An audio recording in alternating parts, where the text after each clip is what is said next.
سلام همراهان بسیار عزیز و بی‌نهایت ارجمند. ما انسان ها خصلت های عجیبی داریم. بعضا وقت حسادت میخوریم، بعضیا حسادت میکنند، حرص میخورند و به کار به جای میرسد که چشمی دیدنمان را هم ندارند. و برادری من، تو اشتباه نکن، این به خاطر بد بودن تو نیست. مردم به چیزها و آدم های بد که حسودی نمیکنند. تو حتما خوب بوده ای، حتما کارت درست بوده است، آنقدر خوب و آنقدر درست که خودشان را در حد رقابت با تو ندیدند. رسم آدم ها همین است عزیزان.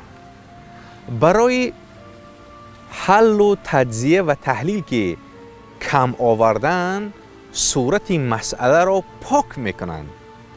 به خودت بیبال عزیز دلی برادر، همیشه دور از دسترسترین و سختترین معادله زندگیشان باش. بگذار یاد بگیرند لیاقت هرگز با زوری به دست نمی آید. خریدنی هم نیست. لیاقت هر کس درون قلب و مغزش جای دارد. تو درست رفته ای راه را. آدم های اشتباهی تاب دیدن موفقیت دیگران را ندارند. اما تو عزیز دل برادر، راحت را ادامه بده.